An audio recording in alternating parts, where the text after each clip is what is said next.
करते हैं आप खबरों की शुरुआत। तो सीएम तीरथ सिंह का आज दिल्ली दौरे का तीसरा दिन है। आज वो दोपहर 12:30 बजे सड़क परिवहन मंत्री नितिन गडकरी के साथ मुलाकात करने वाले हैं और चारधाम रोड परियोजना पर चर्चा कर सकते हैं। इसके अलावा सीएम तीरथ ने आज प्रधानमंत्री और नागरिक उड्डयन मंत्री शहरी विकास मंत्री हरदीप पुरी से भी टाइम मांगा है।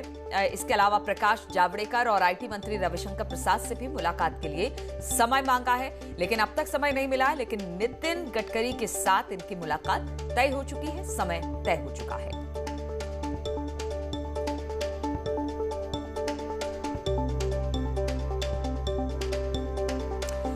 और इसी पर बातचीत करने के लिए राजीव हमारे साथ दिल्ली से जुड़ गए हैं। राजीव, आज सीएम के दौरे का तीसरा दिन है। नितिन गडकरी के साथ ये मुलाकात होनी है, वक्त मुकर्रर हो चुका है, फिक्स हो चुका है, बातचीत किस पे होगी? लेकिन इसके अलावा बहुत सारे और केंद्रीय मंत्री हैं जिनसे उन्होंने मुलाकात का वक्त मांगा है, तो क्या वो मिल चुका है या फिर अभी इंतजार है?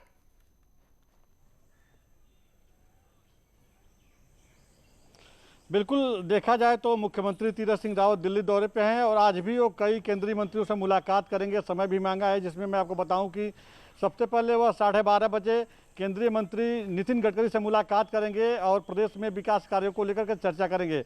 उसके बाद वो बीजेपी के वरिष्ठ नेता मुरली मनोहर जोशी के साथ मुलाकात करेंगे उनके निवास पर, और फिर जो केंद्रीय मंत्री रविशंकर प्रसाद हैं उनसे इलेक्ट्रॉनिक्स निकेतन में उनकी मुलाकात होगी कि किस तरह से जो दुर्गम क्षेत्र है वहाँ पे कैसे संचार व्यवस्था को ठीक ठाक किया जाए। तमाम महत्वपूर्ण मुद्दों पर चर्चा की जाएगी और भी केंद्रीय मंत्रियों से समय मांगा है, लेकिन अभी समय मिल नहीं पाया है। अगर समय मिलता है तो मुलाकात करेंगे। सबसे महत्वपूर्ण बात यह है कि आज शाम जो बीजेपी का राष्ट्रीय अध्यक्ष हैं जगत प्रकाश नड्डा, जेपी नड्डा, उनसे भी मुख्यमंत्री की मुलाकात हो सकती है कि आने वाले विधानसभा चुनाव में किस तरह से संगठन को मजबूत किया जाए और आगे की क्या रणनीति होगी, इस पर भी चर्चा हो सकती है। देखा जाए तो मुख्यमंत्री बनने के बाद तीरथ सिंह रावत का दूसरा दिल्ली दौरा है और इस दौरे में वो लगातार केंद्रीय मंत्रियों से मुलाकात कर रहे हैं और उत्तराखंड में किस तरह से विकास कार्य को तेज किया जाए, आम जनमानस का विश्वास जीता जाए, इसको लेकर बात कर रहे हैं। साथ ही जो सीमावर्ती क्षेत्र है जहां पे जैसे कि अगर बात किया जाए पिथौरागढ़ के, इससे पहले सांसद भी रहे हैं, तो वहां जो सीमावर्ती क्षेत्र हैं वहां पे जो चीनी सैनिकों की गतिविधि बढ़ी है, जिसको लेकर पिछले दिनों हिमाचल प्रदेश के मुख्यमंत्री जयराम ठाकुर ने भी सवाल खड़ा किया था। इन बिंदुओं पर भी चर्चा की जा रही है सुरक्षा के मद्देनजर। जी, तो मुख्यमंत्री का दिल्ली दौरा इसलिए काफी महत्वपूर्ण माना जा रहा है। आज भी कई मंत्रियों के साथ उन्होंने वक्त मांगा। देखना होगा किन किन मंत्रियों का वक्त उन्हें मिल पाता है और किस तरह की चर्चा उनके साथ हो पाती है। बहुत बहुत शुक्रिया राजीव, फिलहाल आपका जानकारी देने के लिए। आगे भी इस पर अपडेट लेते रहेंगे। और इसके पहले रविवार को मुख्यमंत्री तीरथ सिंह रावत ने दिल्ली में केंद्रीय स्वास्थ्य और परिवार कल्याण मंत्री हर्षवर्धन से मुलाकात की थी। इस दौरान मुख्यमंत्री ने केंद्रीय मंत्री से कुमाऊं मंडल में एम्स की शाखा की स्थापना पर चर्चा की। साथ ही कोटद्वार में मेडिकल कॉलेज खोलने का अनुरोध किया। केंद्रीय मंत्री ने इस संबंधी उचित कार्रवाई का आश्वासन भी दिया है। और भूस्खलन से हाईवे बंद हो गया है। गंगोत्री हाईवे पर भूस्खलन हुआ है। भारी भूस्खलन के कारण गंगोत्री हाईवे बंद हो गया है। सूनगर के पास बाधित हुआ है हाईवे, लेकिन लगातार हाईवे खोलने की कोशिश में जुटा हुआ है बीआरओ। मलबा हटाने के काम इस वक्त चल रहा है, लेकिन बताया जा रहा है कि 2 दिन का वक्त इस मलबे को हटाने में लग सकता है। तो गंगोत्री के पास एनएच बाधित हुआ है। बताया जा रहा है कि भूस्खलन के कारण गंगोत्री धाम पर के हाईवे पर ये सूनगर के पास बाधित हुआ है। हालांकि बीआरओ की टीम मौके पर पहुंच गई है। काम इस वक्त मलबा हटाने का चल रहा है, लेकिन कहा यह जा रहा है कि 2 दिन का वक्त इस मलबे को हटाने में लग सकता है। गंगोत्री राष्ट्रीय राजमार्ग पर गंगनानी से 2 किलोमीटर आगे शुनगर नामक जगह पर भारी भूस्खलन होने के कारण गंगोत्री राष्ट्रीय राजमार्ग बाधित हुआ है, जिस कारण बीआरओ को भी अवगत करवाया गया है। साथ ही उत्तरकाशी जिला प्रशासन एवं एसडीएम भटवाड़ी द्वारा है जो गंगोत्री राष्ट्रीय राजमार्ग सुचारू करवाया जा रहा है। 1 से 2 दिन लगेंगे गंगोत्री राष्ट्रीय राजमार्ग सुचारू करवाने में। और प्रदेश में मानसून दस्तक देने जा रहा है, लेकिन Tanakpur Champawat all weather highway पर 2 से 3 दिन के हल्की बारिश के बाद नालियों में गिरा मलबा अभी तक नहीं हटाया जा सका है। कई जगहों पर घास भी उगाई है। हाईवे की नालियां चौक होने से सड़क के कटाव का खतरा बढ़ रहा है। वहीं प्रशासन मलबे को जल्द से जल्द हटाने की बात कह रहा है। मैंने देखा काफ़ी जगह ऐसी जहाँ पर पहाड़ का मलबा नीचे आ चुका है, जिसमें नाली चौक हो चुकी है। सफाई अति आवश्यक है। इसके लिए हमने एनएच को दिशा निर्देश दे रखा है कि इसमें शीघ्र सफाई करवा लें ताकि जो भूमि का कटाव इससे रोक सकें। और उत्तराखंड में एक और हफ्ते के लिए कोविड कर्फ्यू को बढ़ा दिया गया है। अब कर्फ्यू 15 जून को सुबह 6 बजे तक लागू रहेगा। दूसरे राज्यों में आने वाले लोगों के लिए आरटी-पीसीआर की नेगेटिव रिपोर्ट जरूरी रहेगी। राशन किराने की दुकानें 9 जून और 14 जून को खुली रहेंगी। शराब की दुकानों को 3 दिन के लिए खुला रखा गया है। 9, 11 और 14 जून को सुबह 8 बजे से 1 बजे तक ये खुली रहेंगी। 11 और 14 जून को ऑटोमोबाइल की दुकानें खुली जा सकती हैं। मैदानी क्षेत्रों से पहाड़ में जाने पर भी आपको नेगेटिव रिपोर्ट दिखानी जरूरी होगी। अर्बन और रूरल एरिया में उद्योग संचालन की अनुमति रहेगी।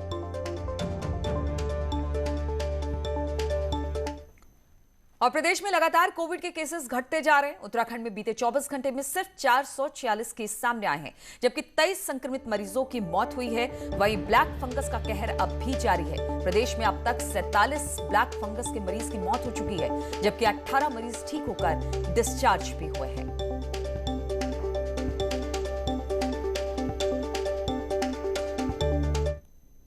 और कई राज्यों में अनलॉक की प्रक्रिया शुरू हो गई है, लेकिन उत्तराखंड में 1 हफ्ते का लॉकडाउन बढ़ा दिया गया। ऐसे में व्यापारियों को एक बार फिर से झटका लगा। हालांकि सरकार ने कोविड कर्फ्यू में कुछ ढील दी है, लेकिन व्यापारी इससे खुश नहीं है और आर्थिक संकट झेल रहे व्यापारियों ने मदद की गुहार लगाई है। चंपावत जिले की आबादी लगभग 3 लाख है। ऐसे में शहर, गांव और दूर के इलाके प्रशासन के लिए कोरोना सैंपलिंग कराना चुनौती बनता चला जा रहा है। कई जगह ग्रामीणों के कोरोना सैंपलिंग ना कराने के बावजूद प्रशासन का कहना है कि जिले की 50% आबादी की सैंपलिंग की जा चुकी है। देखिए, लेटेस्ट अगर सेंसस की बात करते हैं तो हमारे जनपद की आबादी 2.5 लाख के आसपास है। और अगर अभी बात करें 2021 में कितनी हो गई होगी तो 2.5 से 3 लाख के बीच कहीं आबादी होगी हमारी। और अभी तक हम अपने जनपद में 1.5 लाख से ऊपर लोगों की सैंपलिंग कर चुके हैं। और आए दिन चीन के सामान का बहिष्कार की आवाजें लगातार उठती रहती हैं, लेकिन कोरोना काल में नेता से लेकर अस्पताल और बाजार चीन के सामान को रेवड़ी की तरह बांट रहे हैं। विरोध करने वाले गायब हो गए हैं तो कांग्रेस ने अब सवाल उठाने शुरू कर दिए हैं।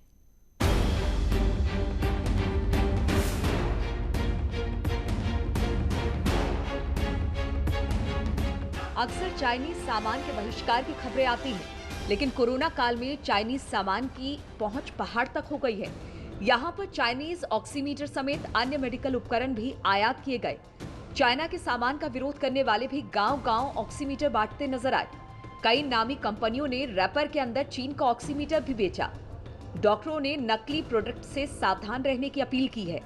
इस समय इसमें देखा जा रहा है कि अब वो मेड इन चाइना ना लिख के मेड इन PRC लिखा गया है। उसका मतलब पीपल्स रिपब्लिक ऑफ चाइना तो है। चाइनीज प्रोडक्ट ही बेचने का तरीका जो है वो बदल दिया गया है और ब्रांडेड कंपनियां अपना मार्क लगा के उसको बेच रही हैं मार्केट में। दिक्कत वही होती है कि अगर रीडिंग उसमें अगर इम्प्रॉपर रीडिंग है, रीडिंग गलत आ रही है तो उससे मरीज में दहशत पैदा हो सकती है और उसको तकलीफ हो सकती है। जो अगर नॉर्मल मरीज भी है तो अगर उसका पल्स ऑक्सीमीटर अगर कम वो बता रहा है तो उसको दहशत के कारण उसका ब्लड प्रेशर बढ़ सकता है और तरह की परेशानी। इधर कांग्रेस ने इस मुद्दे पर सरकार को घेरा और कहा कि चीन का विरोध करने वाले अब चीन का सामान ही बांट रहे हैं। ये पूरे राज्य में लूट मची है। मैं वही कह रहा हूँ कि भारतीय जनता पार्टी करती कुछ और कहती कुछ है। ये देश के लोगों को इस तरीके से भरमा रही थी कि चाइनीज चीज़ों सामान का आप जो है विरोध करें। लोगों को तो जागरूक करने का काम कर रही थी, लेकिन स्वयं आज सरकारी संस्थाओं के माध्यम से और अपने लोगों के NGOs के माध्यम से जिस तरीके का घटिया सामग्री जो चाइना से लाकर जो आज बांटी जा रही है। चाइनीज ऑक्सीमीटर की क्वालिटी पर भी सवाल खड़े हो रहे हैं। ऐसे में अगर इनको बांटा जा रहा है तो साफ तौर पर ये स्वास्थ्य के साथ खिलवाड़ है। न्यूज़ 18 के लिए नैनीताल से वीरेंद्र बिष्ट की रिपोर्ट। और कोटद्वार में मोबाइल की दुकान का ताला तोड़कर लाखों के फोन की चोरी का पुलिस ने खुलासा कर दिया। पुलिस ने आरोपी को गिरफ्तार कर लिया। उसके पास से सभी 70 मोबाइल फोन बरामद कर लिए। चोरी हुई मोबाइल की कीमत 6,50,000 है। आरोपी कोटद्वार के आम पड़ाव इलाके का रहने वाला है, जिसने पैसों के लिए मोबाइल की दुकान में चोरी की घटना को अंजाम दिया। 4 दिन के अंदर पुलिस पार्टी के द्वारा 70 मोबाइल फोन के साथ फैजान नाम के एक व्यक्ति को गिरफ्तार किया गया, जिसके द्वारा एक अग्रवाल टेलीकॉम में चोरी की गई थी मोबाइल फोन। 29/30 की रात की चोरी हुई थी और इसे गिरफ्तार कर लिया गया। लगभग 6,50,000 रुपये के ये फोन हैं। और उत्तराखंड फिल्म इंडस्ट्री में इन दिनों चमोली का परिधान हॉट टॉपिक बना हुआ है। टिहरी की रहने वाली एक्टर नताशा शाह ने चमोली की ड्रेस को लेकर कमेंट क्या किया। उत्तराखंड फिल्म इंडस्ट्री के साथ साथ पहाड़ के लोग आहत हो गए।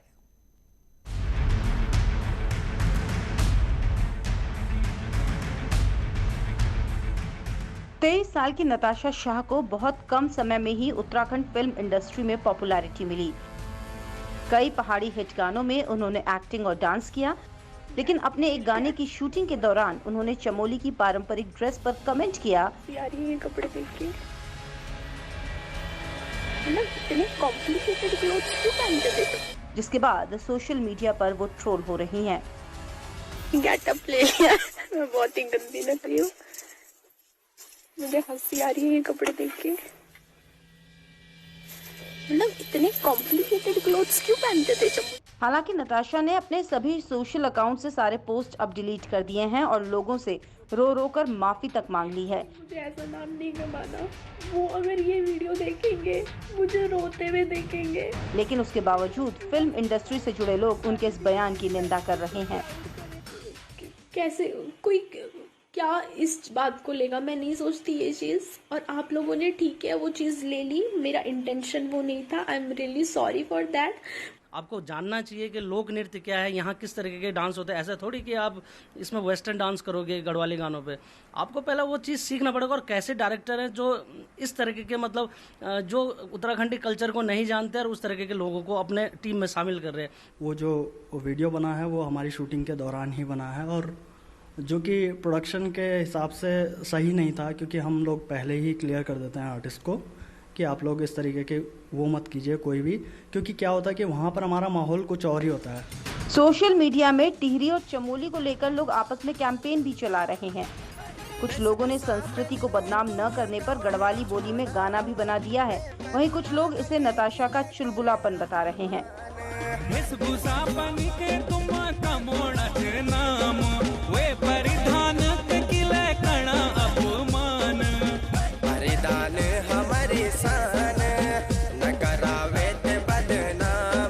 और कहीं ना कहीं वो थोड़ा सा गलत था और लोगों को उसका गलत लगा भी है। पर नताशा जी की अगर मैं बात करूं तो एक दो गीत हमने भी उनके साथ किए हैं, तो अब वो बड़ी चुलबुली टाइप की हैं। मैं अगर व्यक्तिगत उनका वो बताऊं, नेचर बताऊं। बहरहाल उत्तराखंड की संस्कृति को बचाने के लिए पहाड़ के लोग लगातार संघर्ष कर रहे हैं। ऐसे में अगर इस तरह के बयान सामने आएंगे तो पहाड़ की जनभावना का आहत होना लाजमी है।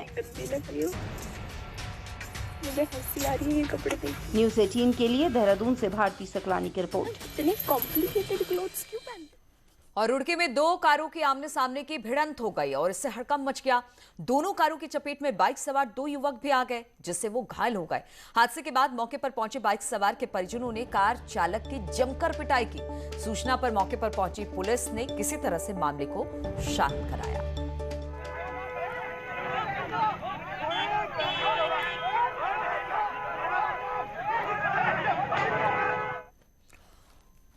और हल्द्वानी के करीब जयपुर खीमा मोटा हल्दू के ग्राम प्रधान सीमा पाठक के पुत्र का हार्श फायरिंग करता हुआ वीडियो अब सोशल मीडिया पर खूब वायरल हो रहा है। कोरोना कर्फ्यू के दौरान सेलिब्रेशन और फायरिंग के वीडियो की क्षेत्र में खूब चर्चा हो रही है।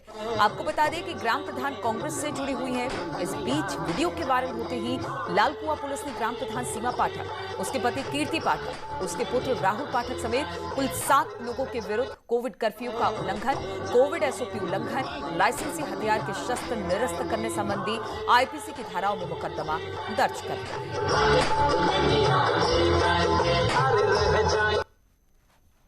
और रुद्रपुर में सौतेले पिता योगेश पांडे ने अपनी बच्ची के शरीर पर पेन की नीब चुभोकर उसे प्रताड़ित किया।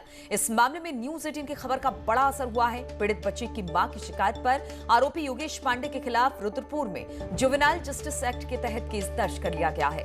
कोतवाल विजेंद्र शाह ने कहा कि आरोपी को सोमवार को कोर्ट में पेश किया जाएगा। आपको बता दें कि आरोपी योगेश पांडे ने अपनी सौतेली बेटी के शरीर में पेन की नीब चुभोकर उसे प्रताड़ित किया था।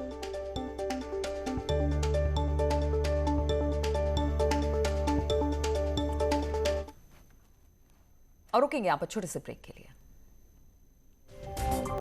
और ब्रेक के बाद खबर पिथौरागढ़ से, जहां के चंडाक में नगर पालिका एक ऐसा वाटर पार्क तैयार करने जा रही है जो जल संरक्षण के साथ ही पर्यटकों का प्रमुख केंद्र भी बन सकता है। यही नहीं, तैराकी की चाहत रखने वालों का शौक भी यहां पर पूरा हो सकता है।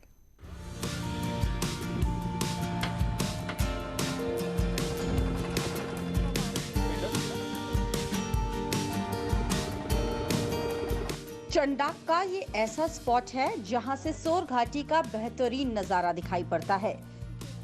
चारों ओर पेड़ों से घिरे इस इलाके को अब नगर पालिका वाटर पार्क में तब्दील कर रही है। यहाँ पर 50 मीटर लंबा और 15 मीटर चौड़ा स्विमिंग पूल बनाया जा रहा है। इसके साथ ही यहाँ ओपन जिम के साथ ही योगा केंद्र भी स्थापित होगा। हमारा ये प्रयास है कि काम एक है और उसके फायदे अनेक हैं, और हमारा ये प्रयास है कि पिथौरागढ़ को एक ऐसा पर्यटक स्थल हम यहाँ पर दें जिससे लोग बेरोजगारों को टूरिज्म के माध्यम से उनका लाभ भी हो, और एक आकर्षक स्थल यहाँ पर बना रहे हैं। यहाँ पर जसूली देवी जो धर्मशाला है। प्रस्तावित वाटर पार्क के करीब ही जसूली देवी की ऐतिहासिक धर्मशाला भी है, जिसे पर्यटकों के लिए संवारा जा रहा है। इस इलाके को जल संरक्षण के लिए भी तैयार किया जाएगा। काफी ऊंचाई पर होने के कारण यहाँ बारिश का पानी आसानी से संरक्षित हो सकता है, जिससे पेयजल की समस्या भी दूर हो सकेगी। जिसे यहाँ पर पर्यटक आएगा, पर्यटक को जेब से कैसे पैसे निकाला जाए, अपने मोबाइल से कैसे पैसे खर्च कराए, उसके लिए योजना बना रहे हैं। और जो भी पर्यटक आता है खर्च करने के लिए आता है। तो ये जल संरक्षण के द्वारा यहाँ पर झील और वाटर पार्क का निर्माण किया जा रहा है, वो एक सराहनीय कदम है। मैं इसके लिए माननीय अध्यक्ष जी को बहुत बहुत धन्यवाद देती हूँ, और इस क्षेत्र में इसका विकास होने से हमारे यहाँ पर्यटन का स्तर बढ़ेगा। पिथौरागढ़ शहर के करीब चंडाक सबसे खूबसूरत इलाका है, जहाँ प्रकृति ने अपना सौंदर्य जमकर बिखेरा है। उम्मीद है कि वाटर पार्क बनने से पर्यटक तो आएंगे ही, साथ ही युवाओं को भी रोजगार के नए मौके मिलेंगे। न्यूज़ 18 के लिए पिथौरागढ़ से विजयवर्धन उप्रेती की रिपोर्ट। और चमोली के जोशीमठ के रविग्राम इलाके में बनने वाले खेल मैदान को लेकर विवाद खड़ा हो गया है। दरअसल इसकी जमीन को खेल विभाग के बजाय उड्डयन विभाग को हस्तांतरित कर दिया गया। इससे स्थानीय लोगों में आक्रोश है। लोगों का कहना है कि ये जोशीमठ के साथ ही आसपास के सभी गांव का एकमात्र खेल मैदान है, लेकिन जमीन पिटकुल के नाम होने से खेल मैदान बनने में दिक्कतें आ रही हैं। इस जमीन को खेल विभाग को ट्रांसफर किया जाना था, लेकिन उसे उड्डयन विभाग को ट्रांसफर किया जा चुका है। अब लोग आंदोलन की मूड में हैं। यही जो उड्डयन विभाग के नाम पे जो ये भूमि को ट्रांसफ़र किया गया है, इसी के लिए सारे युवाओं में जो विरोध है, उसी के तर्ज पर आज यहाँ पर हम सभी लोग संगठित हुए हैं। और अब हमारी केवल एक ही मांग है कि इस भूमि को खेल विभाग के नाम पे दर्ज किया जाए, और जब तक यह भूमि खेल विभाग के नाम पर ना हो तब तक हम आंदोलनरत रहेंगे। रविग्राम में स्टेडियम का ही निर्माण होगा। एक जनप्रति होने के नाते मेरे द्वारा प्रयास किए गए कि पिटकुल की भूमि को खेल विभाग को दिया जाए। और रुड़की के ग्रामीण इलाकों में वैक्सीनेशन को लेकर डर का माहौल बना हुआ है। हालांकि वैक्सीनेशन के लिए ग्रामीणों को जागरूक किया जा रहा है, लेकिन लोग हीला हवाली कर रहे हैं। ग्रामीणों का कहना है कि सोशल मीडिया पर टीके को लेकर अफवाहें फैल रही है, इसलिए ग्रामीण टीकाकरण के लिए डर रहे हैं। वहीं सीएमओ और सीडीओ ने मौके पर पहुंचकर ग्रामीणों को समझाया। इसके बाद ग्रामीणों ने वैक्सीन लगवाई। उनकी वजह से कोई भी टीका लगवाने नहीं जा रहा था। बड़े बड़े अधिकारी आए, उन्होंने समझाया बुझाया, डॉक्टर आए थे, उन्होंने भी समझाया बुझाया, सभी लोग टिक्का लगवा रहे हैं। जो रह रहे उन्हें भी कहा जाएगा, मैं भी लगवाऊंगा टिक्का। हर टिक्का हमारे भी लगा हुआ है। लेकिन अभी प्रधान जी हैं, पार्षद हैं, सबके प्रयास से काफ़ी लोग आ रहे हैं। अब मैं कोशिश करूंगा, चाहूँगा कि सभी से, आपसे भी अपील है कि आप अपने माध्यम से भी सबको बताएं कि ये इंजेक्शन पूरा सेफ है। और कोरोना के दौरान सरकार ने होम आइसोलेशन किट का वितरण किया, लेकिन किट से सामान गायब होने से स्वास्थ्य विभाग पर सवाल उठ रहे हैं। रुड़की में ऐसा ही एक वीडियो सामने आया है, जिसमें कोरोना किट में काफी सामान गायब है। हालांकि न्यूज़ 18 इस वीडियो की पुष्टि नहीं करता है, लेकिन मामले के खुलासे के बाद ज्वाइंट मजिस्ट्रेट ने जांच का भरोसा दिलाया है। इसमें अगर इस प्रकार की शिकायत आई है कि कुछ उसमें आइटम्स मिसिंग पाए गए हैं, तो इसमें संबंधित की तहरीर लेते हुए जांच की जाएगी कि क्या कारण रहा और क्या इनको स्टॉक पर्याप्त उपलब्ध कराए जाने के बाद किट्स बनाते समय इनसे क्यों, किस आधार पर ये सब स्थिति पैदा हुई, इसमें जांच कर आवश्यक कार्रवाई की जाएगी। और पिथौरागढ़ जिला अस्पताल में ऑक्सीजन जनरेशन प्लांट स्थापित हो गया है। प्लांट स्थापित होने के बाद ऑक्सीजन की गुणवत्ता की जांच की जा रही है। जांच के बाद ऑक्सीजन मरीजों को दी जाएगी। जिला अस्पताल में ऑक्सीजन प्लांट स्थापित होने से कोरोना संक्रमित मरीजों के इलाज में काफी मदद मिल सकेगी। यही नहीं, अब ऑक्सीजन सिलेंडर को दूर दराज के अस्पतालों में भी दिया जा सकेगा। जिला अस्पताल में 200 लीटर पर मिनट का प्लांट लगाया जाना प्रस्तावित था, जो कि लगा दिया गया है। इंजीनियरों द्वारा उसको आज शुरू करा दिया गया है। उसकी ऑक्सीजन की गुणवत्ता जांचने के लिए इंजीनियरों द्वारा उसको गाजियाबाद भेजा गया है। जैसे उसकी गुणवत्ता की जांच होकर आ जाएगी, मरीजों को वो ऑक्सीजन उपलब्ध करा दी जाएगी।